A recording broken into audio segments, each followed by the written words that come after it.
সামনেই আইপিএল 2025-এর নতুন মৌসুম। তবে চ্যাম্পিয়নশিপ ডিফেন্ড করার চ্যালেঞ্জ কলকাতা নাইট রাইডার্সের সামনে।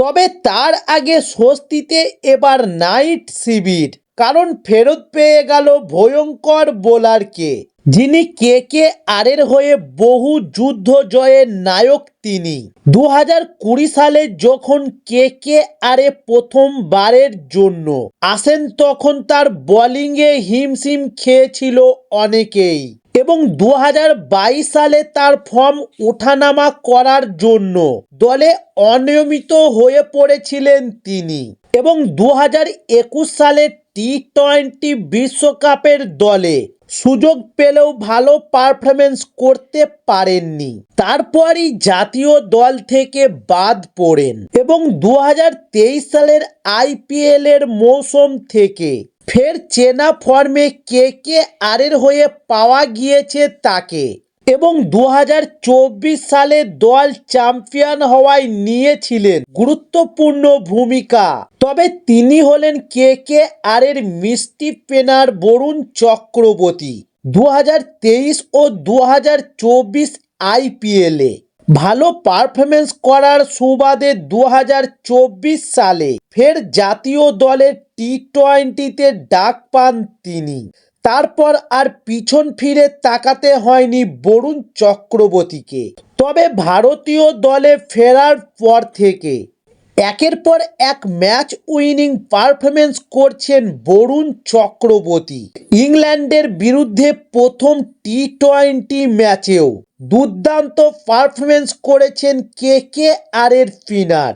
4 ওভারে 23 রান দিয়ে 3টি উইকেট নিয়ে ম্যাচের সেরা হয়েছেন বরুণ চক্রবর্তী। তবে এবার সামনেই আইপিএলের নতুন মৌসুম।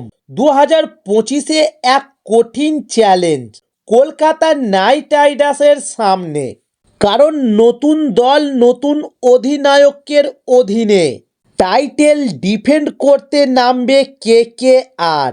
তবে এবার নতুন মৌসুমে নামার আগেই কার্যত হুঁশিয়ারি দিয়ে রাখলেন কেকেআরের তারকা বরুণ চক্রবর্তী। তাই বরুণ চক্রবর্তী বলেছেন যে আইপিএল 2024-এ এমন পিচ দেখে আমি হতভম্ব হয়ে গিয়েছিলাম।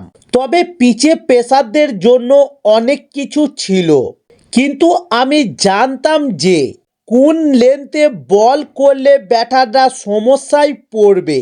তাই এইরকম কার্যত সুরে বরুণ চক্রবর্তী বলেন, যখন স্পিন কাজ করে না তখন বাউন্সকে কাজে লাগাতে হয়, তাই আমি সেটাই করেছিলাম।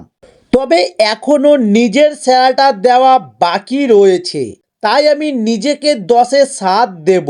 তবে বরুণ চক্রবর্তীর এই মন্তব্যের পরই ক্রিকেট বিশেষজ্ঞদের এক অংশ মনে করছেন যে আইপিএলের জন্যই নিজের সেরাটা কি তাহলে বাঁচিয়ে রেখেছে কেকেআরের স্পিনার বরুণ চক্রবর্তী।